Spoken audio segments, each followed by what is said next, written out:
오늘 아침을 여는 말씀은 예레미야 41장 1절부터 3절까지의 말씀입니다.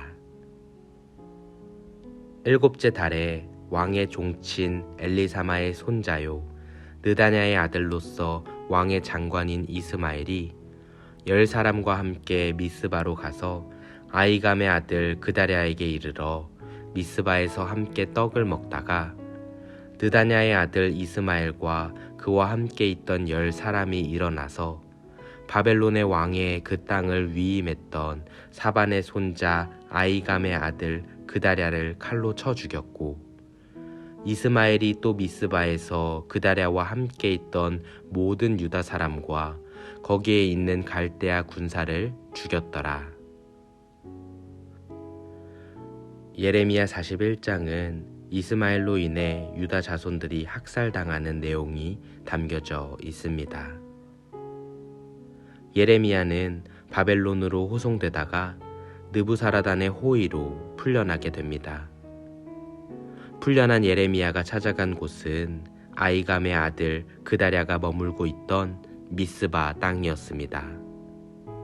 바벨론은 제국의 이익을 위해 유다 땅 미스바에 포로로 끌려가지 않은 가난한 이들, 곧 아무 소유가 없는 빈민들을 남겨두고 아히감의 아들 그다랴에게 빈민들을 다스리게 하여 농사를 짓고 포도원 등을 가꾸게 하였습니다.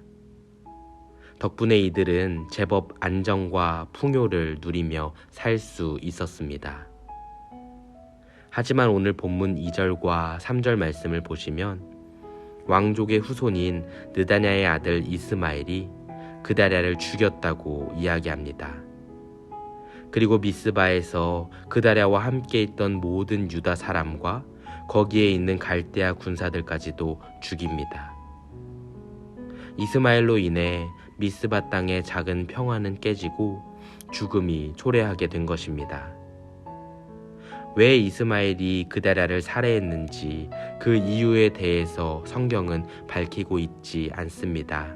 하지만 학자들은 이스마엘이 다윗 왕족의 후손임과 유다 독립을 간절히 원했던 인물임을 감안해서 보았을 때 다윗의 나라를 재건하는 꿈을 가지고 이러한 일들을 저지르지 않았을까 생각합니다. 여기서 우리가 묵상해 보아야 할 중요한 메시지들이 있습니다. 먼저는 이스마엘이 예루살렘의 멸망을 수치와 고통으로 생각하여 유다 회복을 바라는 마음을 안고 그다랴를 살해했을 수 있겠지만 그것이 하나님 보시기에 좋지 않았다는 것입니다.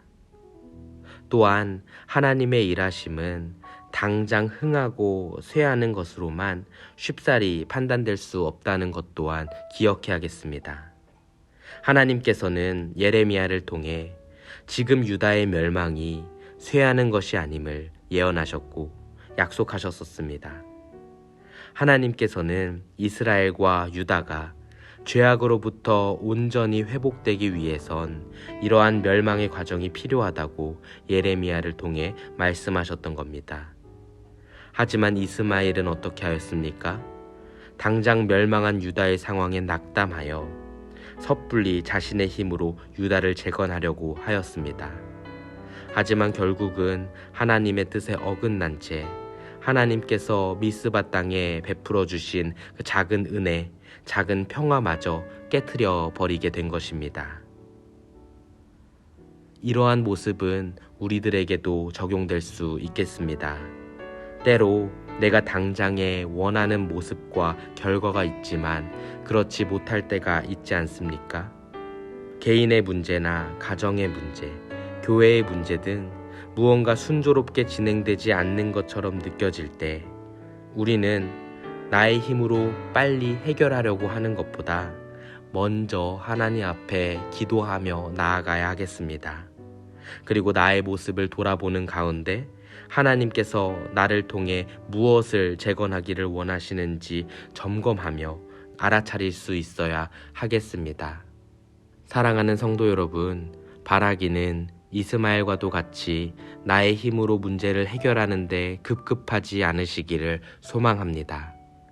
모든 일에는 하나님의 때가 있다는 사실을 기억하면서 날마다 하나님의 뜻을 구하며 하나님께서 주시는 힘을 가지고 오늘 나에게 주어진 하루를 잘 살아가실 수 있기를 바랍니다.